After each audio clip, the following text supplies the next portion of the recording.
Alors, comment on peut se faire exploiter nanana.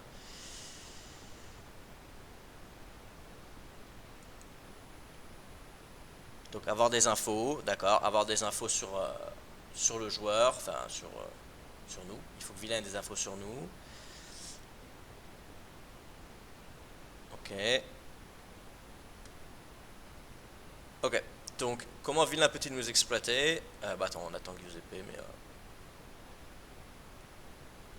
bon, c'est pas grave, on va passer. Donc comment il peut nous exploiter? Il y a déjà deux types d'exploits. Il y a les gros exploits et les petits exploits. Donc les petits exploits, c'est quoi? C'est bah, l'image à la table. Et quand on a un HUD, donc quand on joue online, nos stats. Si évidemment tu n'as aucune image, t'as aucune info sur le joueur parce que tu ne le connais pas, que tu l'as pas vu faire des dingueries à la table, bah, tu n'as aucune info, donc tu vas pas pouvoir bon, l'exploiter. Si, mais on verra après comment en fait. Et ensuite il y a les gros exploits. Les gros exploits, c'est comment? Alors ça c'est surtout, enfin, que d'ailleurs en ligne, c'est en ayant un échantillon de main énorme et analyser le jeu en dehors des tables. Donc typiquement, j'ai un pote qui joue sur PokerStar NL200. Ils jouent contre les mêmes mecs tous les jours depuis un an. Ils ont tous à peu près 50 à 100 000 mains euh, sur chacun, entre chacun, grâce à leur HUD. Et ils peuvent s'exploiter mutuellement en analysant le jeu de l'adversaire sur leur tracker en dehors des tables pour essayer de voir où est-ce qu'il est déséquilibré et construire une stratégie contre euh, bah, pour exploiter donc héros. Mais donc maintenant la question c'est, enfin pas la question, mais en fait nous on veut jouer contre des fiches. Alors attends, excuse-moi, est-ce qu'on pourrait avoir un HUD sur les applications?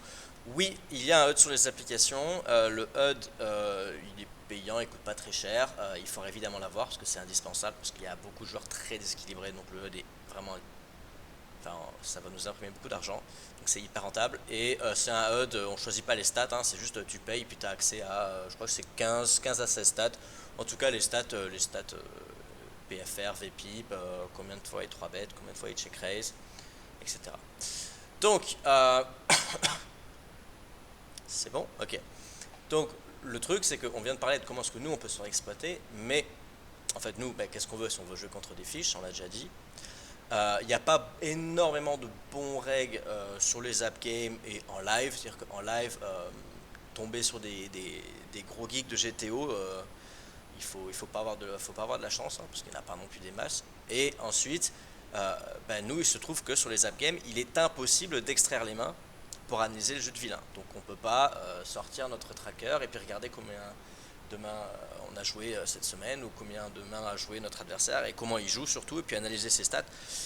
On ne peut pas faire ce travail en dehors des tables. Donc la conclusion, c'est qu'en fait, nous sur les app games et vous sur le live, en fait, il y aura très peu de situations qui nécessitera d'être équilibré et de jouer GTO. Voilà, ça c'est évident, hein. Et du coup, la question c'est comment est-ce qu'on peut exploiter la stratégie de notre adversaire. On vient de voir comment exploiter un joueur, hein. Il faut avoir de l'info, donc soit un read sur le joueur, soit une image parce qu'il a été très aggro récemment à la table, soit des stats ou un travail en dehors des tables. Et donc la question maintenant, c'est comment exploiter la stratégie de vilain.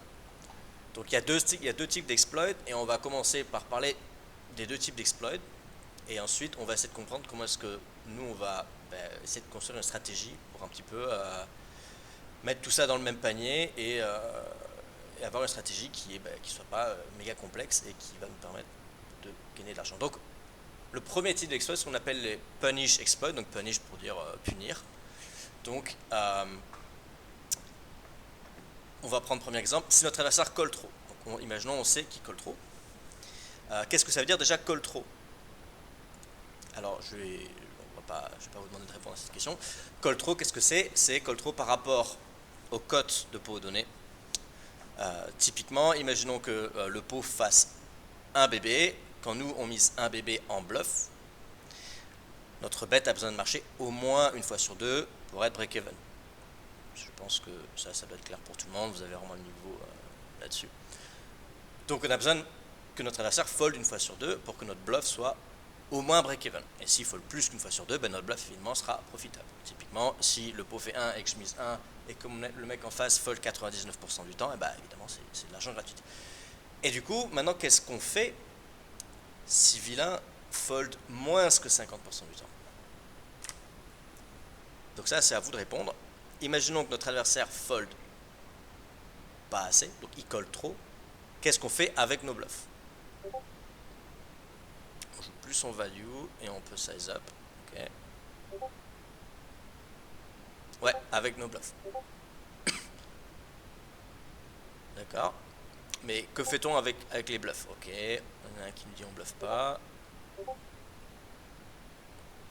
On bluffe moins. D'accord. Donc en fait, la question c'est simple. Enfin, la réponse est simple. C'est ici, bluffer ne nous fait pas gagner d'argent. Premier point.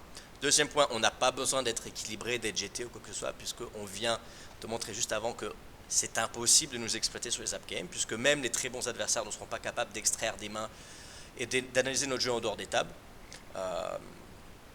Ils ont juste accès à notre HUD et à notre image, donc ils pourront faire des petits exploits, mais ils ne pourront pas faire d'énormes exploits pour nous. Donc si on sait que notre adversaire fold pas assez, si on sait qu'il colle trop souvent, nos bluffs sont donc EV-, donc qu'est-ce qu'on fait? On bluffe jamais. D'accord? Donc il faut vraiment bluffer 0% du temps. Il n'y a aucun intérêt à bluffer 5% du temps, ou 10% du temps, ou 20% du temps. Si le bluff ne nous fait pas gagner d'argent, et qu'on n'a pas besoin d'être équilibré parce que on ne peut pas être exploité et que notre adversaire ne peut pas se rendre compte qu'on bluffe jamais dans ce spot, il n'y a aucun intérêt de bluffer. Ça nous fait perdre de l'argent. Donc on bluffe jamais. Donc maintenant, comment est-ce qu'on exploite notre adversaire s'il fold trop? Ça, c'est à vous de répondre. Alors attendez, on a une question. On peut faire un bluff de temps en temps pour abuser les spots en value à la suite. Alors ouais, ça on en reviendra après. Il y a des spots où typiquement moi sur les petits pots je bluffe énormément. Alors premièrement parce que dans beaucoup de situations les gens overfold. Et deuxièmement parce qu'en plus ça va me créer une image d'un mec qui bluffe beaucoup. Et en fait dans les énormes pots, j'underbluff vraiment à mort. Parce que les gens, alors ça dépend des situations, hein, mais en général dans les gros pots, les gens n'overfold pas forcément, pas tout le temps en tout cas, et du coup je me crée une image sur les petits pots en overbluffant, et sur les gros pots je vais underbluff et je vais me faire payer. Donc c'est un petit peu, je gagne je gagne en bluff et en value parce que mes bluffs marchent beaucoup sur les petits pots et mes values marchent beaucoup plus sur les gros pots. Et on abuse exactement, on abuse des spots de bluff si vilain overfold. Donc maintenant la question c'est comment exploiter si vilain fold trop. Donc c'est à vous de répondre. Je vous laisse quelques secondes. Comment est-ce qu'on exploite notre adversaire? Maintenant si notre adversaire fold trop. On peut open plus large et c'est bet 100% dans les flops, ok. Imaginons on prend le spot, on est à la river, ok. Donc ça c'est plus simple. On est à la river, on sait que notre adversaire fold trop. Comment? Simplement, concrètement, va l'exploiter. Alors, tu nous dis overbet, big win, mais overbet en bluff, en value, avec quel type de main? Avec des mains qui ont de la showdown, qui n'ont pas de showdown.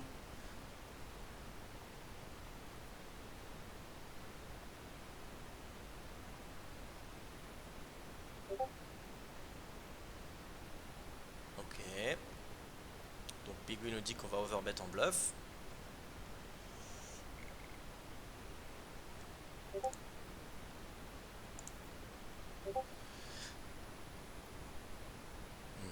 Si on a de la showdown, pas besoin de bluff. Ouais, tout à fait. Si on a de la showdown, pas besoin de bluff. Sauf dans certains cas, mais ouais. Ok. Donc l'idée, en fait, tout simplement, si notre adversaire fold trop, qu'est-ce qu'on va faire? On va transformer toutes les mains qui n'ont pas de showdown value. Donc showdown value, on va écrire SDV parce que c'est trop long d'écrire showdown value. Toutes les mains qui n'ont pas de showdown value, on va les transformer en bluff. Donc n'importe quelle main de notre range qui n'a pas de possibilité de gagner au showdown, on va transformer en bluff. Maintenant, il y a d'autres situations où on a des mains qui ont de la showdown value. Donc ça veut dire que le fait de checker et d'aller au showdown nous fait gagner de l'argent, c'est donc EV+. Mais dans certains spots, ces mains-là sont encore plus EV+, en bluffant. Je prends un exemple très simple. On open UTG, Big Blind défend. On arrive à la river sur un board avec 3 Broadway. On a une auto-raise, on pourrait dire bah, j'ai de la showdown parce que j'auto-raise, je peux gagner de temps en temps. Sauf qu'en fait sur un board avec 3 Broadway, le board étant extrêmement bon pour nous, on peut miser river et en fait nos mains qui ont un tout petit peu de showdown value vont gagner encore plus d'argent sur le long terme parce qu'en fait notre adversaire est censé folder une tonne sur un board aussi bon pour le préflop raiser. Mais bon ça on en reparlera un peu après. Mais dans l'idée voilà. Donc on continue un petit peu à appuyer sur cette façon de réfléchir. Donc maintenant, imaginons que notre adversaire, sa range de bêtes est trop forte. Alors qu'est-ce que ça veut dire une range de bêtes qui est trop forte? Eh bien, qu'est-ce que ça veut dire une range de bêtes qui est trop faible? C'est-à-dire qu'une range, c'est une range de bêtes qui a trop de mains, pourries, qui a trop de bluffs, qui a pas assez de mains fortes, une proportion déséquilibrée vis-à-vis des mains qui sont faibles. Donc, si notre adversaire a une range de bêtes qui est trop forte, donc pas assez de mains fortes, pas assez de mains faibles, comment est-ce qu'on va l'exploiter? Celle-ci, elle est un peu plus compliquée. On fold plus. Alors ça c'est quand on fait face à un bet du coup, Big Wheel. Si sa range de bet est trop forte, on va folder plus souvent. Dit voici, tout à fait. Ok, ouais, donc dans l'idée c'est ça, on va folder plus et on va raiser moins. Évidemment, quel est l'intérêt de check raiser notre adversaire en bluff si on sait que sa range de bet est trop forte? Donc ça veut dire s'il n'a pas assez de bluff dans sa range, ça sert à rien de nous de venir check raiser parce que en fait quand on check raise en bluff en tout cas, ce qu'on cherche c'est à générer de l'argent, pas être équilibré. Et évidemment on va pas générer d'argent si sa range est trop forte. Imaginons UTG Open, on a un board As-Roi Dame, quel est l'intérêt de check raiser en bluff? D'être équilibré, sauf que vu qu'on n'a pas besoin d'être équilibré, on va pas le faire. Aussi simplement que ça. Voilà. A l'inverse, si sa range est trop faible, comment on l'exploite? Je sais que ça peut être rébarbatif, mais c'est important vraiment de mettre ces bases-là pour qu'on passe vraiment, que je vous parle vraiment de la stratégie qu'on va jouer. Donc, si sa range est trop faible, on va lui mettre de la pression, d'accord? Donc, c'est-à-dire qu'on fait face à un bet et on sait que sa range est trop faible. Qu'est-ce qu'on va faire? On va plus le 3 bet. Alors, j'imagine que tu veux dire on va plus le check raise ou le raise, hein, ça dépend si on est en position ou en position évidemment. Ouais, très bien, exactement. Donc on va raiser plus souvent et j'imagine que vous allez deviner la deuxième exploit. Si sa range est trop faible, qu'est-ce qu'on fait avec nos mains qui sont pas hyper fortes? On peut les raiser en bluff, mais on va aussi du coup folder moins souvent. On va call plus souvent. Voilà. Voilà, on va bluff cash, exactement. On va call plus souvent. Ouais, très bien. Donc tout ça, c'est ce qu'on appelle les punish exploits. Punish exploit, ça veut dire on réagit une fois que vilain a dévié de la théorie. Maintenant, on va passer sur le deuxième type d'exploit. Évidemment, hein, je pense que vous comprenez que plus tard, on va pas vraiment... Enfin, vous allez voir la suite. Hein. C'est pas forcément hyper intéressant tout le temps, mais voilà, je pense que c'est important de mettre les bases. Donc maintenant, qu'est-ce que c'est qu'un setup exploit? Donc là, c'est pas un punish exploit où on réagit une fois que vilain a agi. D'accord. Un setup exploit, c'est on va, par exemple, au flop, on va jouer d'une certaine manière parce qu'on sait que notre adversaire sera déséquilibré à la turn ou à la river. Donc dès le flop, on va setup notre range, on va préparer un petit peu. On va faire un trap ou enfin il y a différents setups. Donc imaginons que vilain va payer trop souvent ou miser trop souvent dans les futurs streets. Que faire? Alors on va prendre un exemple. On est au bouton, on est le préflop raiser contre big blind et on sait que sur le board X, on sait que notre adversaire va call trop souvent à la turn et il va miser trop souvent, il va stab trop souvent à la turn. Qu'est-ce qu'on fait du coup au flop?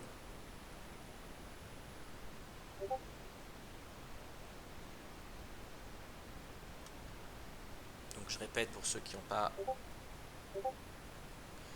On va check nos mains strong.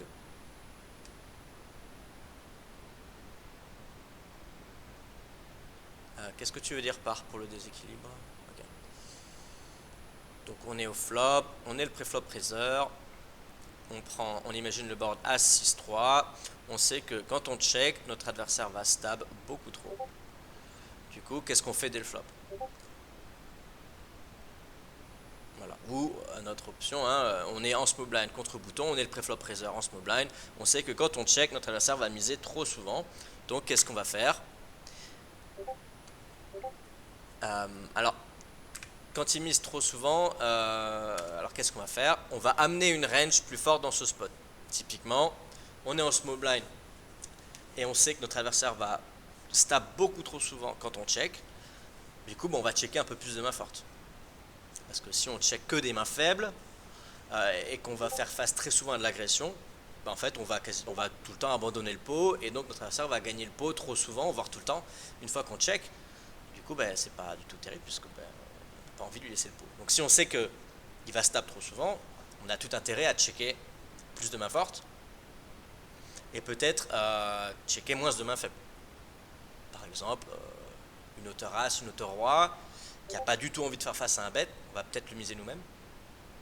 Et une main, alors évidemment les nuts on va les miser aussi, parce qu'on a quand même envie de prendre 3 de value, mais une top pair moyenne qui en théorie va être mixée entre bet ou check. Si on sait que notre adversaire va stab trop souvent, ce qui est quasiment tout le temps le cas, on a tout intérêt à tout le temps checker notre top pair avec un kicker moyen, de façon à lui laisser l'opportunité de mettre trop d'argent au milieu avec une range faible, et donc de gagner de l'argent sur le long terme. On check nos mains fortes et on bet. Ouais, très bien. Donc, on prend un exemple et on prend le flop As-5-3 Rainbow. Donc, on est au bouton, on open, big blind défend.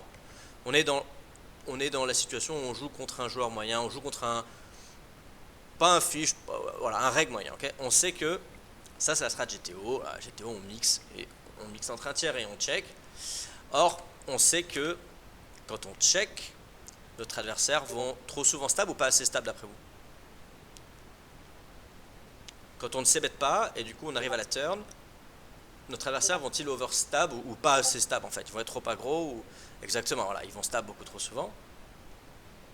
Du coup je vous montre ma stratégie sur As 5-3 Rainbow. Ça marche pas sur tous les boards, hein, mais en gros c'est As plus 2 cartes en dessous de 6. Ça c'est la stratégie GTO, une stratégie exploitante qui permet d'exploiter la population et de générer beaucoup plus d'argent qu'en faisant ça, c'est de faire ça. Au flop, je check 100% même. Alors en vrai, je pense que j'ai Breland 5, j'ai Breland 3. Je vais les miser pour avoir 3 streets de value. Mais sinon, donc je vais être déséquilibré. Hein. Encore une fois, je m'en bats les couilles. Mais sur A5-3, qu'est-ce que je fais? Je check 100% de mes mains parce que je sais que à la turn, mon adversaire est censé faire ça. Donc tu vas voir. Donc, si je dis au solver que je check 100% de mes mains au flop, voici comment il est censé jouer à la turn. À droite, il est censé check back quasiment 100% du temps. Il est censé check back les Breland 5, les Breland 3 quasiment tout le temps. Il est censé check back les double paires quasiment tout le temps. Il est quasiment censé check back range. Enfin, continuer à checker turn plutôt range. Est-ce qu'il va faire ça? Évidemment non. Il va drastiquement overstab avec des 1 tiers, avec des 2 tiers, avec différents sizing. Et du coup, quand moi je dis au solver que mon adversaire overstab, voici ce que je suis censé faire. Le solver raise la turn en position 34% du temps et fold 0%. Donc typiquement, si on veut exploiter la population, mais qu'est-ce qu'on peut faire? On peut dévier de la stratégie GTO pour préparer un petit peu le terrain, pour ramener notre adversaire dans une situation où il va faire trop d'erreurs. Typiquement, on check back range. Notre adversaire n'a aucune idée qu'on check back range. Notre adversaire a raison de stab beaucoup trop à la turn. Pourquoi? Parce que la population ne check back pas au flop assez de mains fortes. On est d'accord que au flop, moi je suis censé check back As 10, As 9, As 8, As 7 quasiment tout le temps. Je suis censé check back énormément d'As. Évidemment, la population mise leurs As quasiment tout le temps au flop et check pas assez de mains fortes, donc le reg moyen a raison de stab à la turn, et nous on va stab à la turn tout le temps sur ce board là quand on fait pas face à un c-bet. Je lis un peu vos questions. Quand il overstab, tu juste call pas. Alors, Et ben alors, voilà, quand il overstab, tu vois qu'on raise 34% du temps. On raise n'importe quel 4 et n'importe quel. Alors 2 non, mais n'importe quel 4. Les deuxièmes paires, on les check raise. On check raise, voilà, enfin, pas on check raise parce qu'on est en position, pardon. Voilà, on raise une tonne de main et on fold jamais.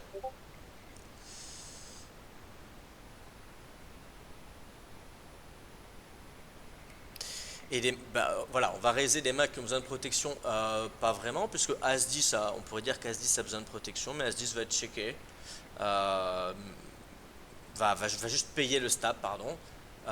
Mais voilà, enfin, vous voyez hein, ici, là, les deuxièmes paires vont raiser, ce qui est assez étonnant.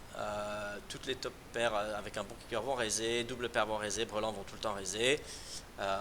Et ensuite, on va pouvoir mettre un énorme overbet à la river. Mais bon, l'idée, c'est pas, je suis pas en train de vous montrer ces strats en mode faites ça sur un 5-3. Ce qu'il faut comprendre, c'est quoi?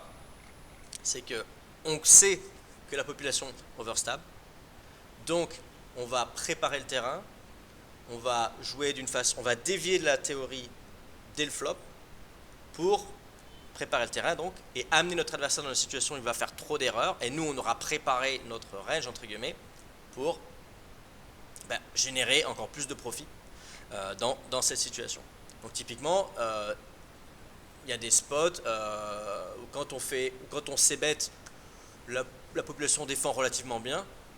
Du coup, on a peut-être plus intérêt à soit mettre un peu plus de check dans notre stratégie parce que on a envie que notre adversaire fasse des erreurs et on sait que notre adversaire va faire en général beaucoup d'erreurs à la turn parce qu'il va stab beaucoup trop, soit avoir différents sizing au flop, peut-être. Alors je suis pas en train de dire qu'il faut avoir 4 sizing différents, juste peut-être avoir des overbets au flop plutôt qu'avoir des 1 tiers ou des 2 tiers.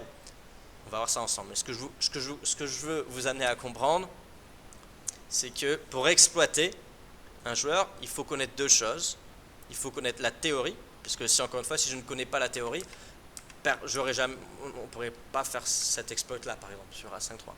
Donc pour faire un exploit, il faut connaître la théorie, plus la stratégie de notre adversaire et dévier correctement. Donc est-ce qu'on a besoin de devenir des gros geeks de GTO pour y arriver? Non, juste un peu. Voilà. Je crois que vous aimez pas la GTO, non? Non, je rigole. Je vois que vous êtes tous à fond en mode non, on veut pas faire GTO. Voilà, donc je vais pas vous. Je suis pas du tout le genre de coach qui va vous dire il faut check raise 45% du temps sur les bords d'auteur. Non, on s'en bat les couilles. Il faut juste comprendre dans les grandes lignes la GTO pourquoi. Voilà, il faut comprendre pourquoi sur A5-3 on est censé faire beaucoup de checks. Pourquoi? Parce qu'en fait notre adversaire en big blind, il a autant de nuts que nous, parce qu'en fait tous les deux joueurs, le préflop raiser et le préflop caller, ont brelan 3, brelan 5, A5, As-3. Donc en fait on n'a pas un avantage de nuts, nous en position. Et en plus, on a moins de cartes qui connectent avec le 5 et le 3, parce que le préflop caller, lui, il a quoi? Lui, il va avoir 5 et 3 que moi je n'ai pas, il va avoir 5 et 2, il va avoir 4 et 3, il va avoir 4 et 2, qui fait une straight. Toutes ces mains que moi je n'ai pas en tant que préflop raiser, lui, il va les avoir. Donc en fait, sur ce board-là, le préflop raiser n'est pas vraiment... c'est pas le roi du pétrole, quoi. Du coup, c'est la raison pour laquelle le solver fait beaucoup de checks sur ce board-là. Donc l'idée, c'est juste de comprendre, en fait, les grandes lignes de la théorie, et pas de savoir que Dame 10 offsuit, c'est misé 25% du temps. Ça, on s'en bat les couilles. On joue jamais avec nous on va jamais jouer avec un RNG, donc un générateur de nombres aléatoires, parce que ça sert à rien de mixer. On va soit tout le temps hero call, soit tout le temps folder nos bluff catch, parce qu'on sait que notre adversaire va overbluff ou underbluff. Comment on le sait, ça on va le voir juste après. Mais comment on travaille la GTO sans solver? Bonne question. Alors on a GTO Wizard, qui est un super outil. On peut être plusieurs sur le même compte. GTO Wizard est vraiment, c'est vraiment super parce que tu n'as pas besoin de. C'est pas comme PioSolver où il faut que tu fasses tes propres sims, où il faut que tu aies un ordinateur très puissant pour réussir à calculer les sims et puis il faut que tu sois capable de les paramétrer correctement. Et puis voilà, GTO Wizard, c'est juste tout est fait pour toi et le travail est mâché et c'est hyper pratique. Mais on en reviendra un petit peu après. Voilà, donc l'idée voilà, c'est qu'il faut comprendre la GTO, mais pas la connaître par cœur, évidemment, c'est ça. Donc, la question c'est, est-ce qu'on connaît la stratégie de vilain, vous et moi, voilà, aujourd'hui, maintenant? On est contre un mec, On s'assied à la table, alors on a son HUD. On a son HUD, ok, c'est bien, c'est cool. On voit que c'est un reg, on voit que c'est un fiche. Mais est-ce qu'on sait vraiment bien sa stratégie? À part le HUD, on n'a pas des masses d'infos. Exactement. Abdel a tout compris. Donc l'idée, alors faire la prise de notes. Est-ce que le HUD s'ajoute d'une session à l'autre? Alors le HUD sur les app games, en fait, c'est ce qui est cool, c'est que c'est pas comme les HUD Hold'em Manager où en gros quand tu t'assieds à la table, t'as aucune main sur personne, donc t'as aucune stat. Là non, le HUD c'est littéralement 100% des mains que le mec en face a joué sur le club. Donc vous allez rentrer dans le club et acheter le HUD et vous aurez directement 5 000, 10 000, 100 000 mains sur le mec en fonction de combien de mains il a joué. Donc ça va être cool, voilà. Donc maintenant la question c'est comment est-ce qu'on peut connaître la stratégie de notre adversaire? Mais c'est là qu'en fait je vous amène depuis tout à l'heure en fait. Je vais parler de ma stratégie. Alors je mets entre guillemets parce qu'en fait c'est pas la mienne, c'est celle de mon ancien coach. Moi je me suis fait coacher en tant que coaching for profit par un joueur d'NL 2000 qui a travaillé avec la team de Nick Howard. Je sais pas si vous le connaissez, c'est un mec qui est très fort pour faire de la MDA. Et qu'est-ce que c'est que la MDA? Alors c'est Mass Database Analysis. Donc en fait c'est analyse de données massives. Donc mon coach a acheté 20 millions de mains en ligne, on peut acheter des mains, donc une énorme base de données. Il a utilisé End2Note plus un solver et on a obtenu quoi? On a obtenu le Saint Graal. Qu'est-ce que c'est le Saint Graal? Mais en fait grâce à ça on connaît les tendances de population d'une manière vraiment précise, que ce soit pour les règles et pour les fiches. Donc je vais vous donner deux types de MDA. Je vais vous donner la MDA qui vous dit les règles vont overbluffer ici et là, et la MDA qui vous dit les fiches vont overbluffer ici et là. Donc en fait, la MDA, qu'est-ce que ça nous a permis concrètement? Je vais juste vous expliquer vite fait le principe. En fait, donc, mon coach il a acheté 20 millions de mains, il a classé les règles d'un côté et les fiches de l'autre. Ensuite, il a regardé à quelle fréquence les fiches bluffaient quand il faisait check call flop, donk turn, donk river, d'accord. Et ensuite, il compare la fréquence de bluff du fiche par rapport à un solver. Et il dit, là le fiche il a 38% de bluff quand il fait tel sizing. Le solver lui a 33% de bluff. Donc le fiche overbluff de 5%. Et du coup si on sait ça, si on sait qu'il overbluff de 5%, qu'est-ce qu'on va faire? Du coup on va pouvoir générer du profit automatiquement en payant avec n'importe quelle paire, voire même des auto-as. Donc on connaît les erreurs dans chaque partie du game tree pour les fiches et les règles. Mon coach a construit une stratégie simple à implémenter qui nous permet d'exploiter sur le long terme les fiches et les règles. Et cette stratégie, elle a été construite avec un solver, etc. Donc elle est elle-même difficilement exploitable. Donc vous pouvez, littéralement, mon coach joue en NL 2000 en utilisant une stratégie vraiment, je ne vais pas dire hyper simple, mais une stratégie méga unbalanced. Et en fait, il se faisait pas vraiment exploiter parce que voilà, pareil, il n'y avait pas la possibilité d'extraire des mains sur lui. Donc en fait, c'était sur un pool anonyme. Bon, nous, on ne sera pas anonyme sur les app games, on sera anonyme dans le sens où on ne peut pas peut pas extraire les mains, des app games, donc on pourra pas, personne pourra analyser notre jeu et voir qu'en fait, quand on mise, je sais pas, 2 tiers ici, on est tout le temps en bluff, alors que quand on overbet, on est tout le temps en value. Personne ne pourra le savoir. Sauf un mec qui prend des notes et qui se concentre à fond sur vous, mais en vrai, ça n'arrive vraiment pas très souvent parce qu'on est à des tables avec beaucoup de fiches. On joue très peu de mains contre les règles. Il y a la possibilité de changer de pseudo, donc on change de pseudo quand on veut. Du coup, en fait, toutes les notes disparaissent sur chaque joueur. Donc en fait, non, on sera vraiment inexploitable quoi qu'il arrive. Et on n'est pas les targets. Aucun règle va s'amuser à s'emmerder. Enfin, donc la stratégie consiste en 8 lines. 8 lines, ça va être quoi? Alors il y a single raise pot et 3 bet pot. Je ne vais pas vous apprendre à jouer les pocket bets, parce qu'en fait, si, mais vite fait, parce qu'en fait les pocket bets, même les joueurs de high stake jouent très mal les pocket bets d'un point de vue GTO. Et en fait on n'a pas besoin de bien jouer les 4 bets d'un point de vue GTO parce que personne ne les joue bien. Et c'est facile on sait que les règles under bluff sur les pocket bets, donc on va pas, enfin bref voilà. Donc l'idée c'est juste de savoir jouer les single raise pot quand on est le préflop caller et le préflop raiser, et quand on est en position et hors de position. D'accord. Et ensuite les pots 3 bêtes quand on est préflop caller et préflop raiser, quand on est en position et hors de position. Donc ça fait 8 situations. c'est ce qu'on appelle le game tree, c'est-à-dire que l'arbre du poker a 8 branches principales. Ben voilà les 8 branches principales du poker. Et on va essayer, je vais vous apporter une stratégie simplifiée pour chaque branche, plus la MDA appropriée.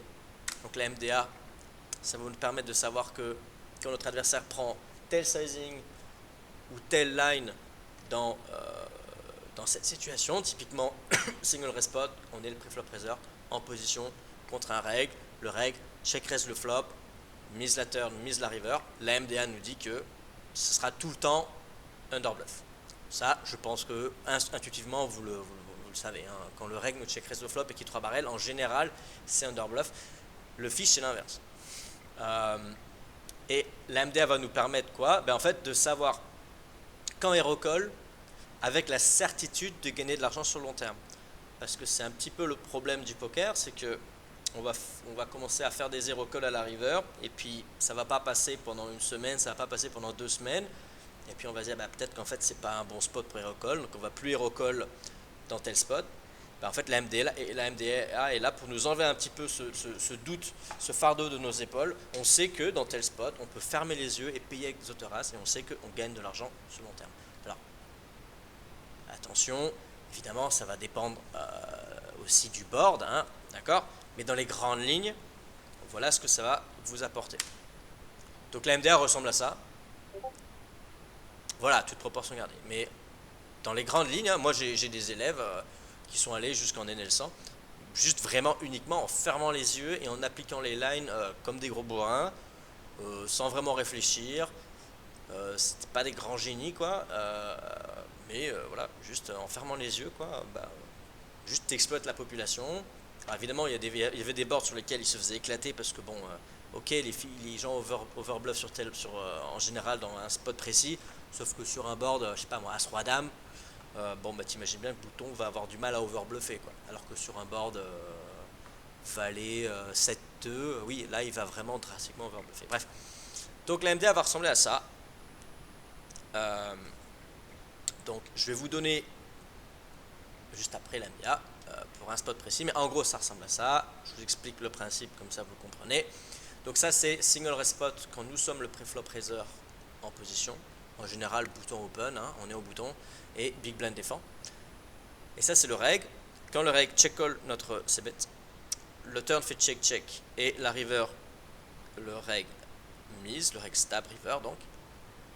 Alors vous aurez le code couleur après, hein, mais vert c'est overbluff, vert foncé c'est overbluff avec des low pairs, je vais revenir après sur ce que ça veut dire, bleu c'est GTO et rouge c'est overbluff. Donc on sait que quand le reg check call le flop, le turn ça fait check check et qu'il stab river, qu'importe le sizing, le reg va tout le temps overbluffer.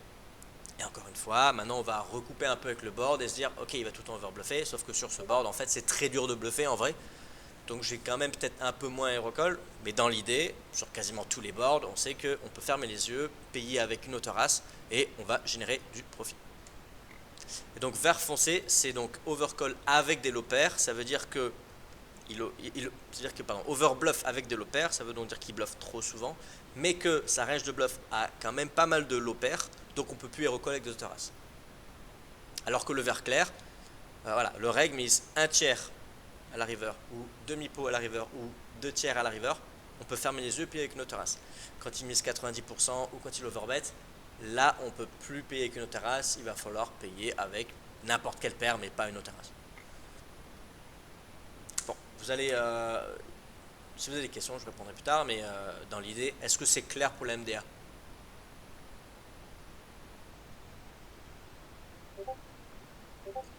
Ok. Est-ce que vous avez des questions sur la stratégie en fait, comment elle est construite, le fait qu'elle est construite sur la MDA plus les solvers et que on a les 8 lines.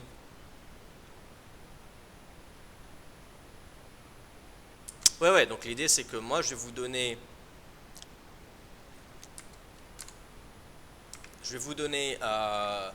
chaque semaine une line.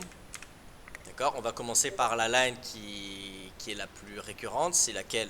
C'est single raise spot quand on est le pré-flop raiser en position. Ça c'est on ouvre au bouton, et puis Big Blind défend, ou on ouvre en early position, voilà, et Big Blind défend, et on est en position. Donc première semaine, je vais vous donner cette line, donc je vais vous montrer vite fait, vous allez le voir juste après. Hein. Et je vais vous donner la MDA, et ensuite, semaine d'après, on va vérifier si vous appliquez bien cette line, si vous la jouez bien, si vous déviez intelligemment en fonction du board et du type de joueur.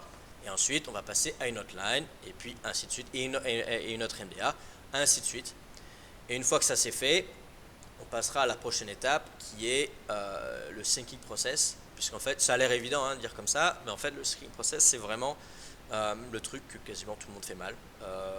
Et même moi, j'ai du mal à bien le faire parce qu'en fait, juste, on ne nous a jamais appris à avoir un syncing process méthodique et détaillé, étape par étape. Et du coup, en général, c'est un peu le bordel dans la tête des joueurs. Même moi, quand je suis en big game, des fois, c'est un peu le bordel. Et premier réflexe dans ma tête, c'est ah, GTO, ici, je vais faire ça. Non, on s'en bat les coups de la GTO. Hein, c'est population, player type, le board, conclusion, on prend telle stratégie au flop. Bref. C'est poussé jusqu'au pot multiway. Ouais, on a la MDA sur le pot multiway. Et pour multiway, on n'a pas de line. Je ne vais pas vous dire au flop, il faut miser 25%, puis turn, il faut faire ça. Puis, parce qu'en fait, pour multiway, je vous apprendrai à les jouer différemment, on va dire indépendamment. Parce que pour multiway, évidemment c'est un peu spécial. Mais ouais, on connaît les tendances sur les pots multiway. Alors, voilà. Ok, donc, ce que j'aimerais, désolé, je bois un peu d'eau. Ce que j'aimerais qu'on ait ensemble, c'est une méthode d'apprentissage qui soit sérieuse et un peu professionnelle. Donc, ce que je veux pas, c'est que c'est que le coaching est fini, c'est cool, et puis vous ouvrez les app games, et puis vous grindez, et puis on se revoit la semaine prochaine, et puis ça s'est bien passé. Moi, ce que j'aimerais, c'est premièrement qu'on ait une méthode pour acquérir les compétences qu'on a vues pendant le coaching, être sûr que avant le grind et pendant le grind, on se rappelle des trucs sur lesquels bosser cette session. Et ensuite, après le grind, donc, c'est écrit là, je suis un peu con. Donc, prise de notes lors de la session, je pense que c'est assez important. D'où le fait que, alors, j'ai enregistré ce coaching, mais je ne vais pas enregistrer tous les autres. Si vous avez besoin de l'enregistrer pour le revoir après, eh bien, faites-le. Si vous n'en avez pas besoin, ne le faites pas. C'est à vous de voir. Mais je vous conseille de prendre des notes lors de la session. Alors cette session, pour l'instant, les notes, il n'y a pas encore eu beaucoup de notes à prendre, mais après, là, juste après ça, il y a quand même pas mal de notes à prendre. Donc prise de notes lors de la session. Appliquer les outils et stratégies pour acquérir les compétences, qu'est-ce que ça veut dire? Ça veut dire que, par exemple, vous devez apprendre une range. Comment vous faites pour apprendre la range? Est-ce que juste vous la regardez pendant 10 minutes sans cligner les yeux? Est-ce que vous la regardez puis vous l'écrivez, puis vous la regardez puis vous l'écrivez? Est-ce que vous avez une stratégie? Donc voilà, donc moi je vais vous apporter des stratégies, des outils, et puis Augustin, je pense qu'il va être encore meilleur que moi pour ça, pour être capable d'acquérir les compétences de manière la plus agréable, ou du moins la moins désagréable possible. Parce que par exemple, apprendre les ranges, ça n'a jamais été mon grand kiff, mais avec un petit peu de méthode et stratégie, ça m'a pas pris hyper longtemps. Quoi. Pour les ranges, tu utilises... alors je connais pas ça. Moi j'utilise d'autres trucs pour les ranges, mais... ok, apparemment vous en êtes deux à l'utiliser. Ok, cool. Donc ensuite, qu'est-ce qu'on va utiliser? Assez important, Anki. Anki, est-ce que vous connaissez? Je me dis que pas mal de gens connaissent. C'est un truc très simple, c'est des flashcards. Je vais vous montrer mon Anki. T'aimes pas Anki, tu peux utiliser un autre logiciel. C'est juste, l'idée c'est que, no problème. L'intérêt de Anki, c'est quoi? C'est que c'est des flashcards faits comme ça. Et juste, ça va rien vous dire ça, mais moi je sais que sur ce spot, voilà, je me rappelle de cette situation, je me rappelle de qu'est-ce que j'ai fait de mal et qu'est-ce qu'il faut que je fasse. Ici en fait, j'ai pas, voilà. Ici sur ce spot typiquement, j'open, il défend, je ne c-bet pas parce qu'on a cette main, on peut faire comme on veut. Je fais face à un gros c-bet et j'ai check raise. Je fais face à un gros stab, pardon, et j'ai check raise. En fait, ici, quand notre adversaire stab cher sur ce board là, c'est under bluff. Si c'est under bluff, bluffer me fait perdre de l'argent. Donc en fait, il ne faut pas que je check raise. Il faut juste que je fold. Donc je me dis ça dans ma tête. Ensuite, je vérifie ma flashcard. Voilà. Et là, j'ai la réponse. J'évalue. Prochaine main. Small blind 3 bet UTG. UTG est tight. Qu'est-ce que je fais sur le board As-17? Pareil. Quels sont mes leaks? Voilà, mes leaks. Quels sont mes leaks récents depuis le dernier mois? Les voilà. L'intérêt de faire ça, ça va être de faire des répétitions, de se rappeler un petit peu, typiquement, vous, votre Anki, ça va être, ou vos flashcards, ou vos notes, hein, comme vous voulez, hein, ça va être sur ce que la stratégie que je vais la line que je vais vous donner juste après.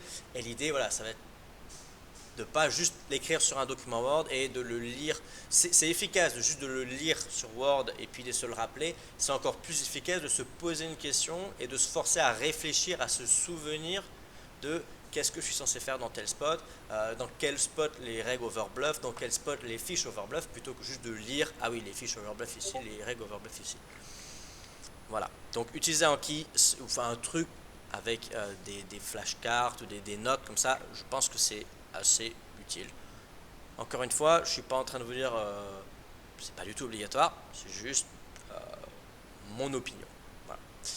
Mettre en place un objectif de session. Vous, votre objectif de session, ça va être quoi? Ça va être déjà, premièrement, il n'y aura pas d'objectif parce que ça va juste de prendre en main le software, de prendre en main les app games. Gagner 100% des mains, voilà, c'est ça l'objectif de session. Voilà, donc mettre en place des objectifs de session, être capable pendant la session de se rappeler des objectifs de session, parce que ça, combien de fois ça m'est arrivé de mettre des objectifs de session, puis après la session, je me rends compte que j'ai complètement zappé de faire attention au pot 3 bet quand je sors de position. Donc l'idée, ça va être de trouver, alors j'ai différentes techniques, je vous les donnerai si vous voulez, mais pour se rappeler quand on est aux sessions, de soit checker les objectifs de session, soit de se les rappeler mentalement. Et ensuite, un cooldown, ça vite off, hein. Peut-être qu'Augustin ne sera pas d'accord quand j'ai dit vite off, mais un cooldown, histoire juste de se dire, est-ce que je me suis souvenu des objectifs de session? Est-ce que je m'en suis rappelé? À quel point est-ce que j'ai pensé? À quel point est-ce que j'ai appliqué les nouvelles compétences que je suis en train d'essayer d'acquérir? Voilà, être capable de se rendre compte, en fait, de est-ce qu'on a progressé ou pas. Faire des pauses, ouais. Faire un bilan de session, voilà, très bien. Alors, Anki, c'est 1000 fois mieux si vous le créez vous-même. Je ne vais pas vous le faire, je vais pas vous les fournir.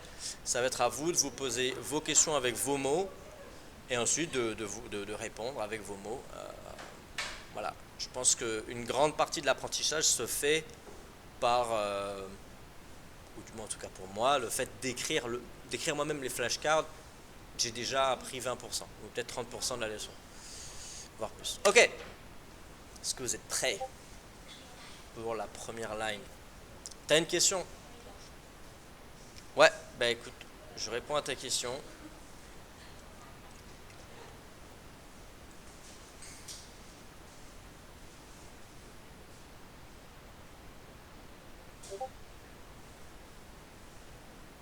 Alors, il y aura des coachings, il y aura différents types de coaching. Il y aura des coachings privés, un élève et moi.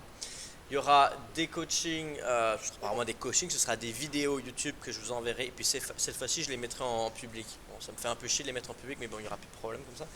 Donc vous aurez des vidéos de temps en temps, avec peut-être des autres lines. Et ensuite, il y aura, du coup j'ai oublié le troisième. Il y a des vidéos et il y aura et quelques coachings de groupe. Si tu peux pas la semaine prochaine, on peut essayer de voir avec tout le monde pour voir les disponibilités, mais il y aura quelques coachings de groupe où on fera de la review de main, où on fera peut-être des trucs un peu comme aujourd'hui. Voilà. Est-ce que ça vous va?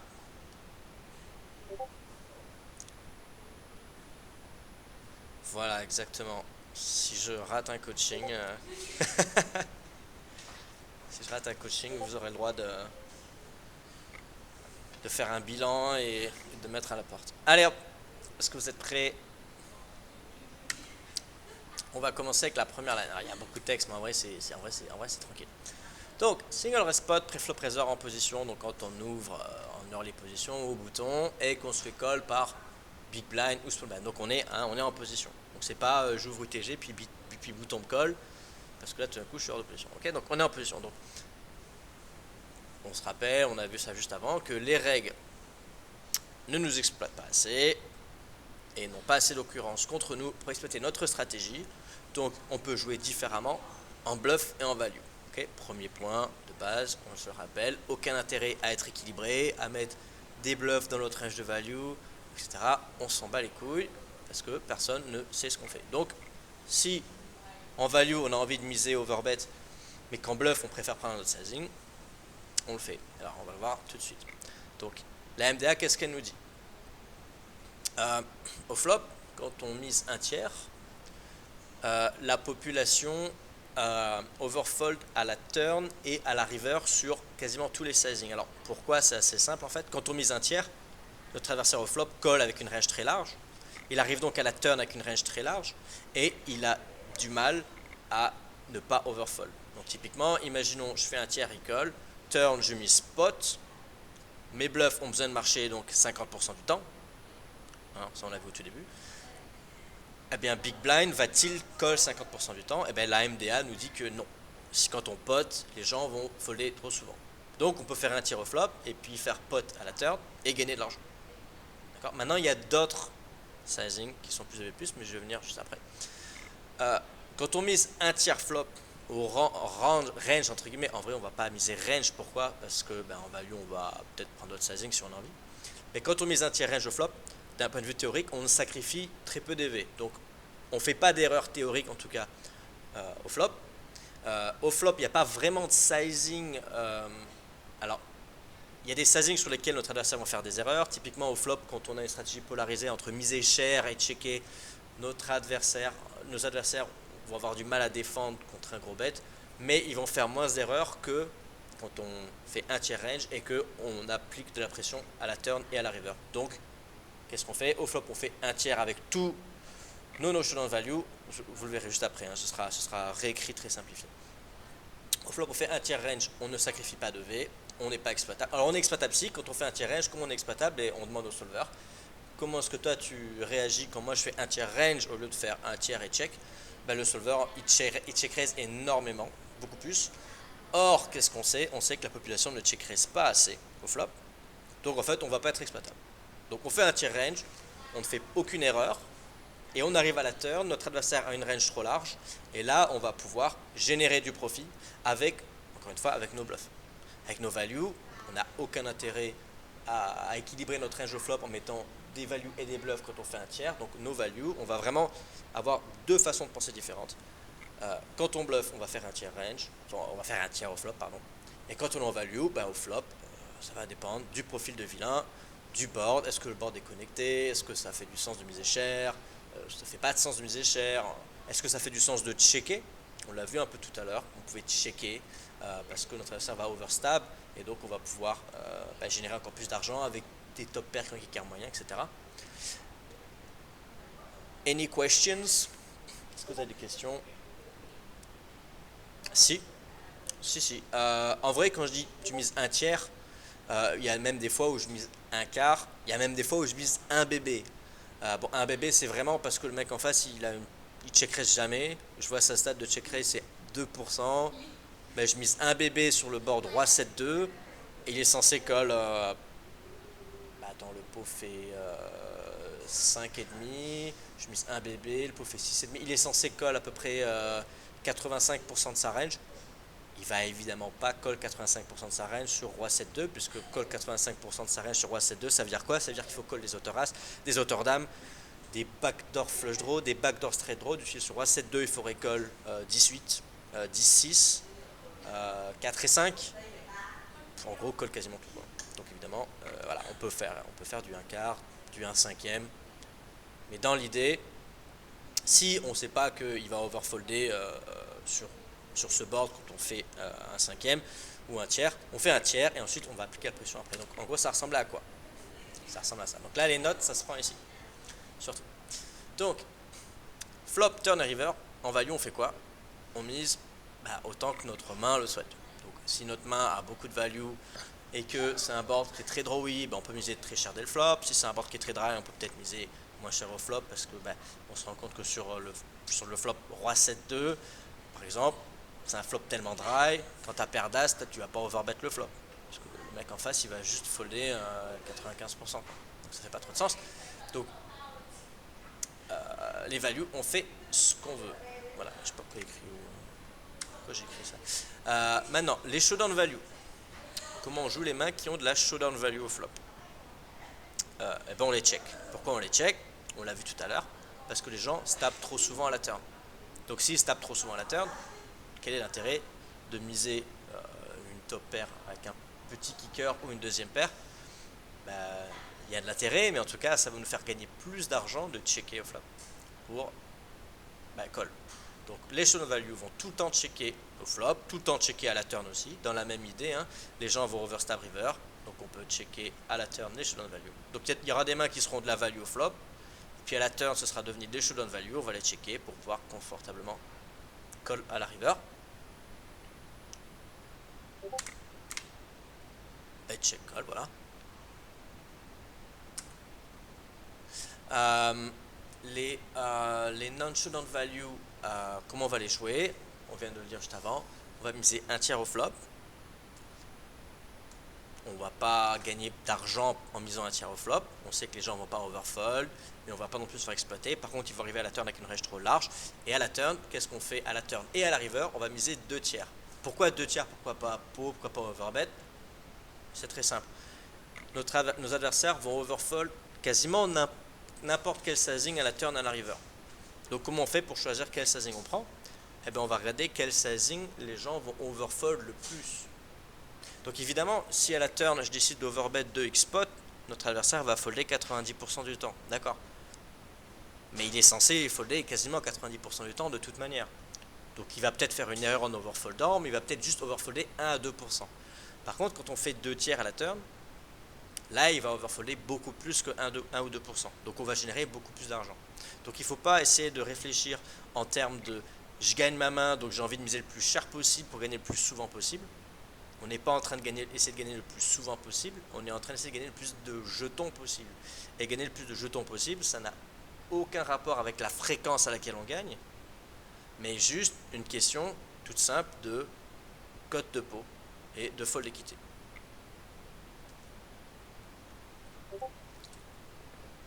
Ouais, je reviens juste avant. Voilà, risk reward, exactement. Donc on n'est pas là en train d'essayer de gagner notre main. Parce que si je vous disais, l'idée au poker c'est de gagner sa main, c'est très simple, hein, vous faites tapis au flop. Hein. Là vous allez gagner votre main très souvent. Maintenant vous allez être un des plus gros perdants. Ça te va Abdel? Tu as des questions sur ce ici ou bien? Si vous avez besoin de temps pour prendre les notes, il n'y a aucun problème, vous me dites.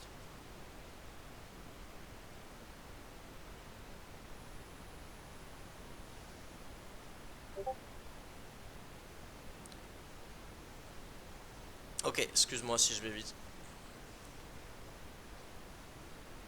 Donc les showdown value, on les check au flop et à la turn. Pourquoi? Parce qu'on sait que notre adversaire va se taper trop souvent. Du coup, nos showdown value vont gagner de l'argent en check collant flop et en check collant turn très confortablement. Donc je suis pas en train de dire qu'il faut checker les showdown value au flop ou à la turn et puis les folder face à un bet. Au contraire, vu que notre adversaire se tape trop souvent, il a une range trop faible, il overbluff, nos showdown value vont checker pour faire face à un bet et pour call confortablement.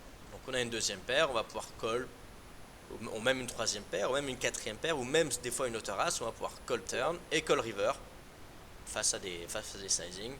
Évidemment, je vais vous montrer plus tard la MDA parce qu'il y aura des sizings sur lesquels on va peut-être pas hero call. Évidemment, s'il overbet river, on va peut-être pas hero call avec une autre as, quoique ça va dépendre des spots. Il y a des spots sur lesquels overbet river va être overbluffé.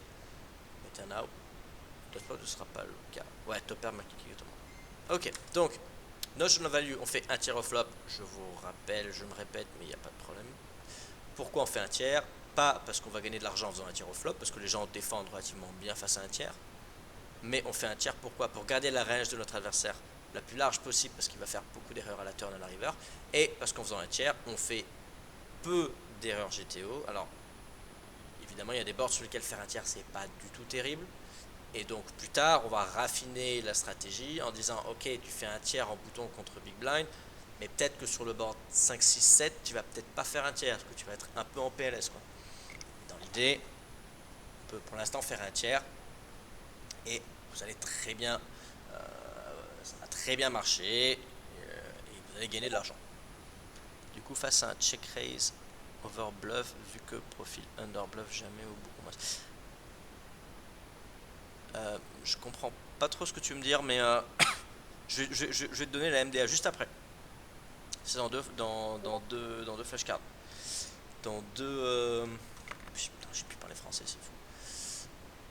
Tu auras bientôt la MDA, si c'est ce que tu veux. Donc là, notion value au flop, on les check, on garde la range large, etc. On fait pas d'erreur, on n'est pas exploitable. À la turn, on fait 2 tiers, et à la river, 2 tiers avec toutes les notion value. Donc on ferme les yeux, littéralement on ferme les yeux. Quand on a une main qui n'a pas showdown value, donc en général une autorace ça a de la showdown value, donc on va pas faire ça. Une quatrième paire, une troisième paire, une cinquième paire, ça a de la showdown value, donc on va pas faire ça. Mais n'importe quel auteur roi, auteur 5, auteur 7, auteur 8, auteur 9, ce que tu veux, tu fais un tiers flop, tu fermes les yeux, tu fais 2 tiers turn, 2 tiers river, sur le long terme tu gagnes de l'argent. Maintenant, on va essayer de réfléchir un peu. Peut-être qu'il y aura des boards sur lesquels ça va être plus compliqué. Peut-être que quand la straight et la flush sont rentrées à la river, peut-être qu'on va peut-être faire un peu plus attention à bluffer en fonction du profil. Mais dans l'idée, et dans 90% du temps, on fait un tiers, 2 tiers, 2 tiers, et on gagne de l'argent. Et c'est aussi simple que ça. Pourquoi 2 tiers? Parce que c'est le sizing qui est le plus overfold par la population. La population overfold aussi quand on fait demi-pot et 2 x-pot, mais ils vont overfolder moins souvent. Risk reward. Est-ce qu'une 3 paire est considérée comme notional value? Donc non, une notional value c'est moins que auteur as.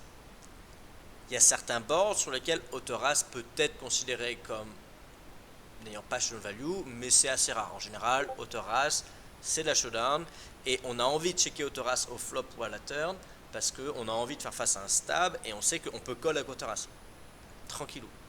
Je vais vous montrer juste après la MDA et vous allez voir, c'est overbluffé quand il stab turn, donc on a envie de checker les as au flop, de les checker à la turn pour que notre adversaire stab la river ou stab la turn et que on appuie sur le bouton call avec notre as, et sur le long terme on gagne de l'argent. On n'a aucun doute parce qu'on a la MDA un petit peu qui est là pour nous apporter des preuves. Donc même si ça ne marche pas, si ça marche pas aujourd'hui, si ça marche pas cette semaine, c'est juste de la variance, c'est pas une erreur de stratégie. Voilà, on a assez de FE en gros avec 2 tiers. On a assez de FE avec n'importe quel sizing. Les gens vont overfolder même quand tu mets un demi-pot à la turn ou même quand tu mets pot à la turn. Cependant, quand on mise demi-pot à la turn, ils vont folder peut-être 2 ou 3% pas assez. Pardon, ils vont folder 2 ou 3% de trop quand on mise demi-pot. Quand on mise 2 tiers pot, ils vont folder 5 à 6% de trop. Donc ils vont folder beaucoup plus en fait que ce qu'ils sont censés.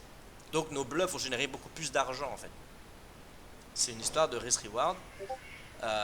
On gagne le plus d'argent en faisant du 2 tiers.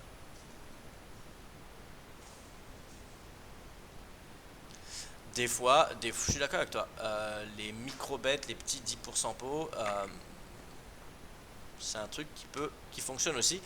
Après, la question c'est est-ce que c'est le sizing qui est le plus overfoldé? Parce qu'évidemment, 10% ça peut faire folder, mais overbet aussi peut faire folder. Quel est le sizing qui est le plus overfold? Je suis d'accord avec toi, il y aura des fois où 10% ce sera overfoldé une tonne. Typiquement, il y a des situations en pot 3 bêtes ou en pot 4 bêtes où on peut miser 10%. Et le mec en face, il est en PS. Ouais, je suis d'accord avec toi, selon les boards. Ouais. Qu'est-ce qui est le plus EV+? C'est la question à se poser sans arrêt. Exactement. On n'est pas là pour être équilibré. On est là pour jouer nos bluffs de la manière la plus EV+ possible. Donc il y a des moments où bluffer ne sera pas EV+, parce que le board est trop bon pour l'adversaire. Donc qu'est-ce qui est le plus EV+? C'est d'abandonner. Donc là, le V c'est 0. Et peut-être que dans ce spot là, par contre, bluffer, vu que notre adversaire ne va pas assez folder, bluffer va être perdant, donc bluffer va être EV-, donc évidemment on va pas bluffer. Mais dans l'idée, voilà, on réfléchit pas en mode être équilibré. Les bluffs, on essaie de générer du profit avec les bluffs, Les values, on génère du profit avec les values en prenant un sizing adapté au board, au vilain, au renard, etc. Et les no showdown value, et les showdown value, pardon, donc les SI, les bons SI par exemple, tu as un As-Roi, tu es content de check call off, t'es content de check flop pour call turn et même pour call river. Tu as une deuxième paire, une quatrième paire, une cinquième paire, tu vas check flop, tu vas check turn pour call la turn ou pour call la river, parce que ton adversaire va overbluffer. Donc ainsi, on maximise levé des trois parties de notre range, les non-showdown value, les values et les showdown value. Attention, contre certains vilains sur certains boards, il pourrait être judicieux de jouer différemment. Voilà. Mais dans l'idée, 90% du temps, voire plus, on applique ça et on gagne de l'argent. Donc là, je vous invite à faire une capture d'écran.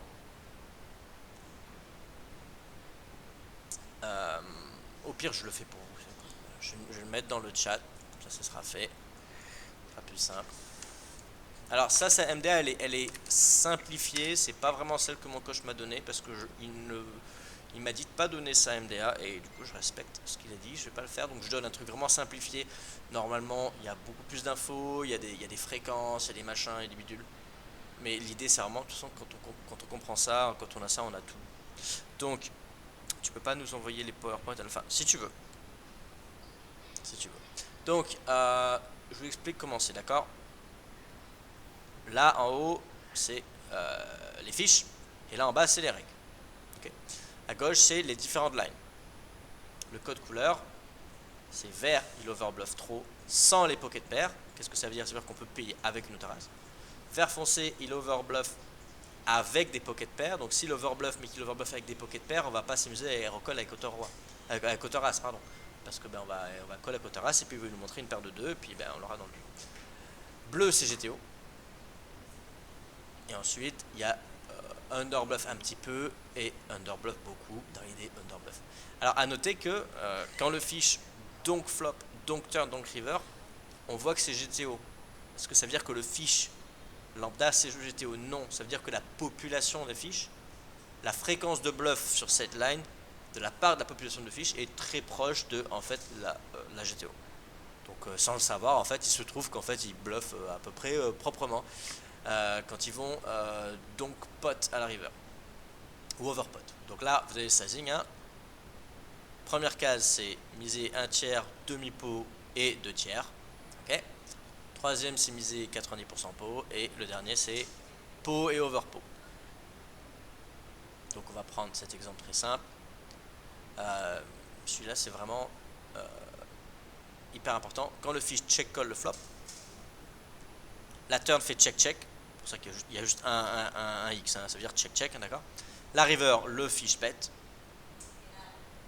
C'est overbluffé sans les pocket pairs sur les bets de 70% et moins. Donc on va payer avec des autoraces. Quand il mise quasiment pot, on va plus miser avec autorace. Et quand il mise pot et plus, là on va overfold. Et c'est un truc, le fiche il pot river en mode, après que la turn ça fasse check check et qu'on ait ses bet au flop, le fiche pot river, c'est underbluff. Il n'a pas assez de bluff dans sa range, donc payer avec un bluff catcher et EV-, donc on paye pas avec de bluff catcher. Voilà un peu encore une fois à quoi ça sert. Donc je vous ai écrit ici un peu des résumés de la MDA, mais après vous pouvez faire les votes. Bon, dans l'idée, le fiche raise river,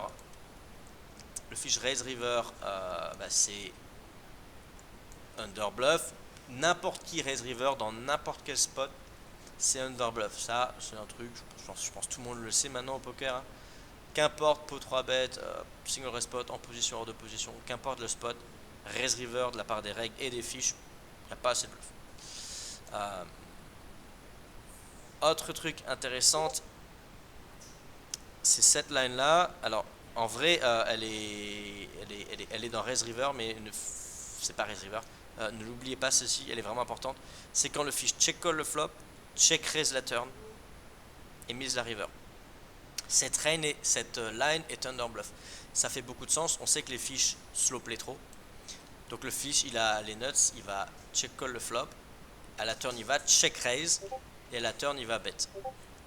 Exactement pareil avec la line check call le flop, check call la turn et donk river.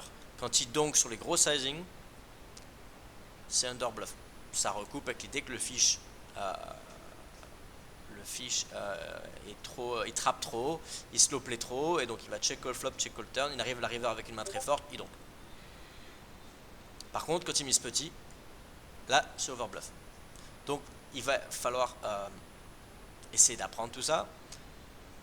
Vous pouvez l'apprendre en y allant étape par étape, en se concentrant peut-être juste sur les fiches, en essayant de mémoriser, en essayant de se les répéter, en se faisant des flashcards, des hankies, ce que vous voulez.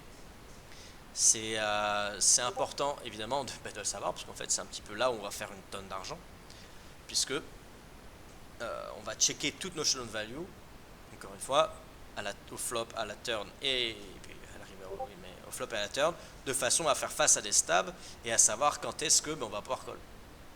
Donc le fiche, donc le flop, check turn, donc river, on paye avec une autorace. Tranquillou. Voilà, exactement. Vert clair, on colle avec autorace. Vert foncé, il nous faut une paire.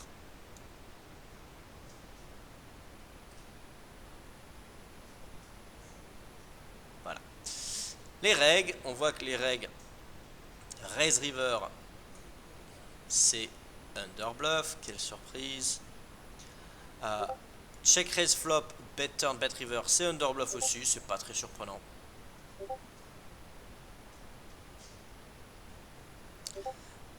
Alors, Wassim nous dit un truc qui est très intéressant. Si vilain bet 80% pour river, est-ce qu'on peut raise en bluff? Donc en gros, imaginons qu'on est dans un spot ici où le fiche donc check donc et que river il mise 90%, c'est overbluff.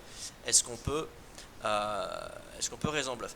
L'idée c'est que call avec une paire et une autorace est profitable. On le sait.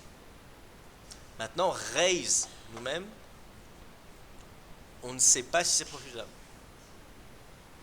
On n'a pas de données, on n'a pas de MDA là-dessus pour savoir si c'est profitable. Donc ça va être à vous de voir, mais de manière générale, ça m'arrive de faire des raise river avec des mains qui avaient de la showdown à la turn et qui la river tombe, ça pue de showdown, plus le fiche prend un sizing qui est overbluff. Ouais, je vais raiser, mais quasiment 95% du temps. Notre showdown value à la river, on va juste la call plutôt que de la transformer en bluff.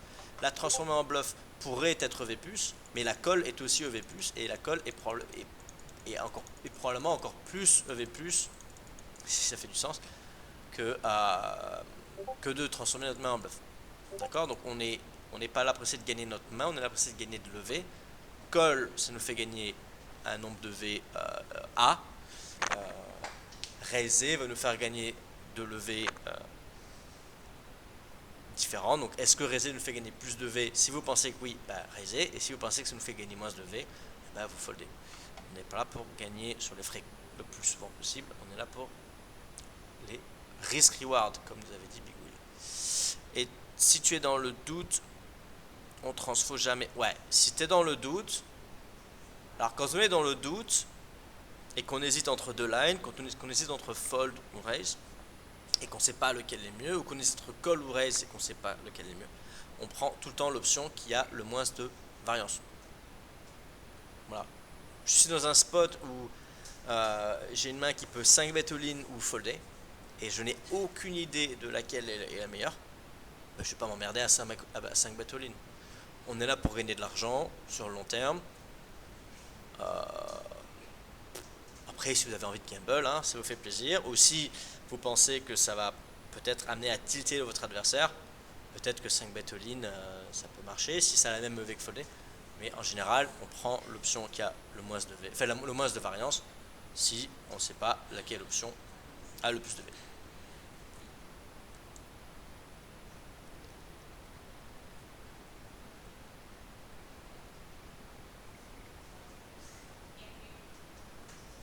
Adapté selon la dynamique à table, voilà, son image.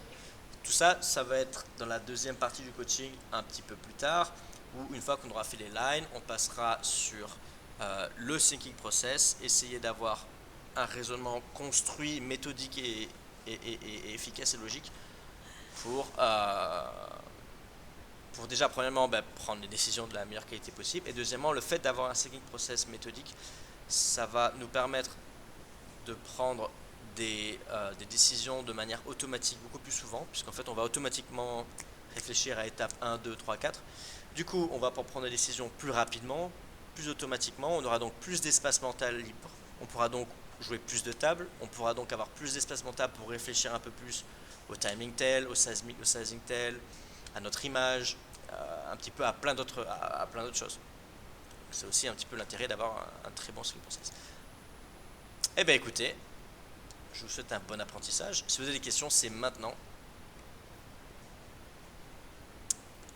C'est maintenant ou jamais.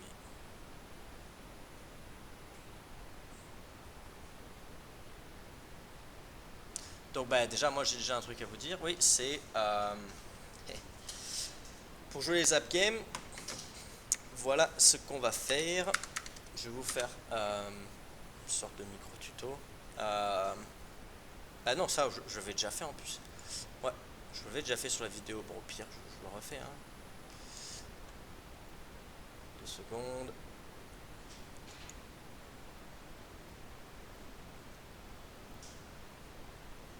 Alors évidemment, ça va pas marcher la première fois parce que ça marche pas avec ce téléphone.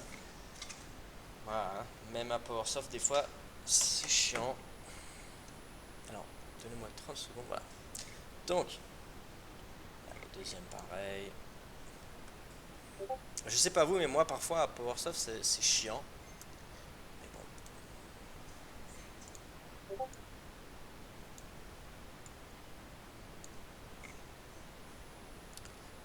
Puis en plus, je pense qu'il fait exprès. Il sait que je suis en coaching live, donc il décide d'être encore plus chiant. C'est sur quelle application qu'on va jouer pour le télécharger déjà. Ok, donc.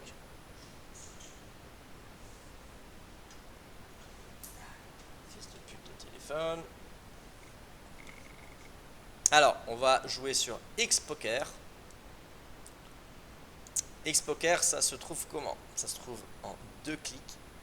Je pense que là c'est bon. Yes. Non. Non, non, mais c'est fou. Hein. Ça marche tout le temps très bien. Et puis, évidemment, ça ne marche pas.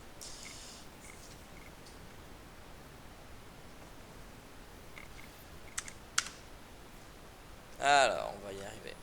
Ben, si vous voulez, hein, si vous n'avez pas encore téléchargé Xpoker, vous pouvez ouvrir votre téléphone,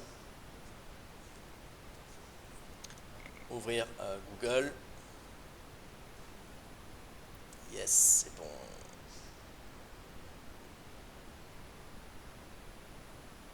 Voilà. On va écrire ici Xpoker.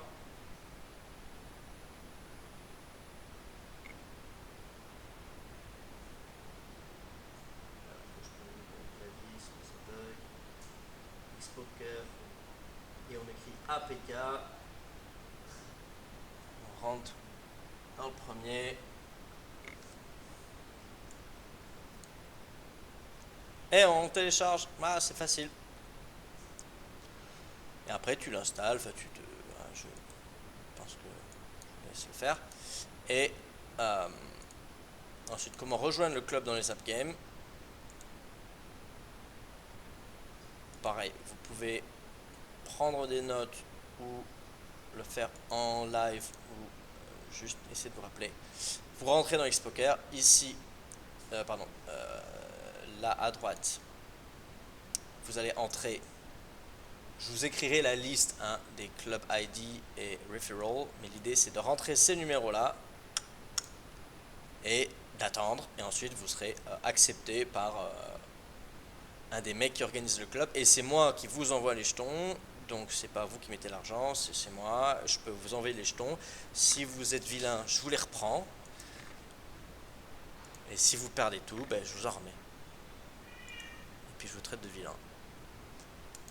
Donc on jouera dans différents clubs. Chaque club a un taux d'échange différent, j'ai envie de dire. Donc ici, c'est des dollars australiens. Donc ça, c'est de la NL100.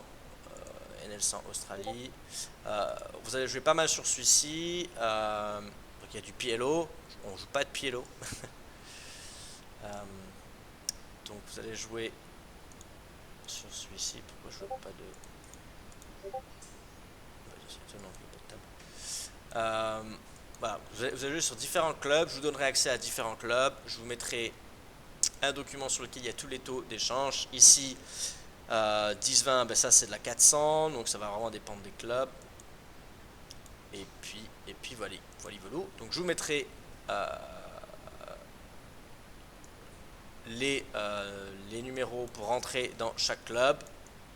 Et puis ben, ce sera à vous de rentrer dans les clubs. Une fois que c'est fait, vous m'envoyez un message, je vous mets les jetons. Et ensuite, si vous voulez acheter pour avoir accès au HUD, vous allez dans le shop, vous achetez des diamants et ensuite vous échangez vos diamants contre un truc VIP. Moi je prends tous les 30 jours, d'ailleurs il faut que je fasse 90 jours, c'est un peu plus rentable. Mais voilà, dans l'idée. Et une fois que tu as pris ça, une fois que tu as pris le... Ouais, faut... Je sais pas expliquer. Ça c'est le HUD, voilà. 30% de VIP, qu'est-ce que ça donne accès à quoi? Bah, enfin, les HUD. Le reste on s'en bat les couilles, mais l'idée c'est les HUD. Et une fois que c'est fait, on va discuter avec Augustin de... bah, une fois que c'est fait, l'idée c'est que la première semaine, vous jouez sur des petites limites juste pour vous faire la main sur le logiciel parce que la time bank est assez limitée. C'est pas évident. Donc au début, vous savez que si vous avez un ou deux téléphones, bah, c'est cool, ça suffit. Un téléphone, trois tables, c'est pas des masses. Deux téléphones, quatre tables, cinq tables, six tables, ça va être en fonction de vous. Et puis voilà, la première semaine, l'objectif, ça va être de prendre en main euh, surtout le logiciel et évidemment d'apprendre la line et la MDA. Je vous demanderai d'envoyer, alors ben, pas les premières sessions, parce que les premières sessions, il y aura forcément des misclics un peu partout, il y aura des, mais de m'envoyer plus tard, hein, de vous enregistrer une session avec OBS et de m'envoyer cette session, et puis moi, on fera une session ensemble où je review et je regarde si vous jouez bien la line et la MDA.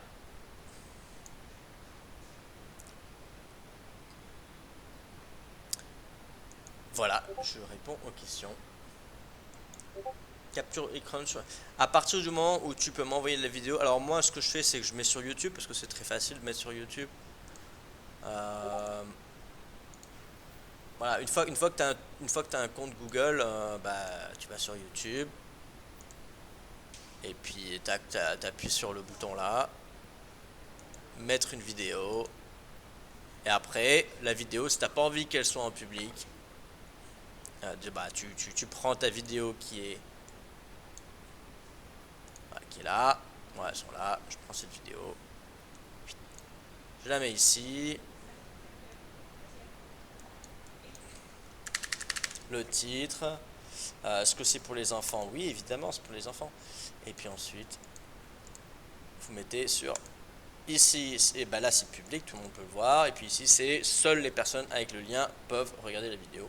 Voilà. Et puis ensuite, ben, c'est tout, c'est fait. C'est très simple, très très simple. Voilà. Voilà mes vidéos. Là, j'ai fait quelques vidéos et puis ben, facile à envoyer. Mais ça, on en reparlera plus tard. Il n'y a pas de rush. Vous avez déjà pas mal de trucs à faire.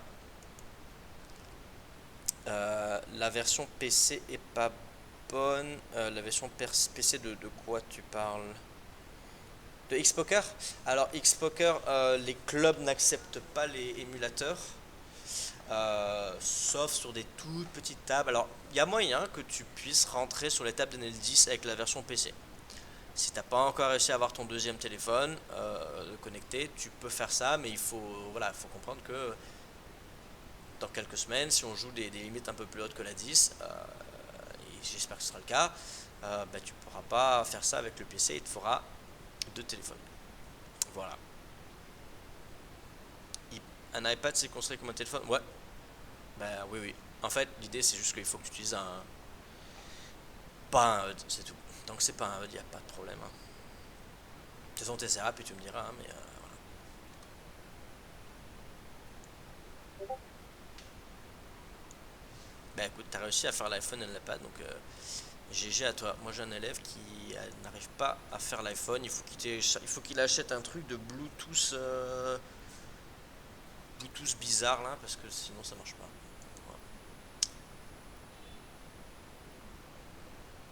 pas. Avez-vous besoin de quoi que ce soit, des questions,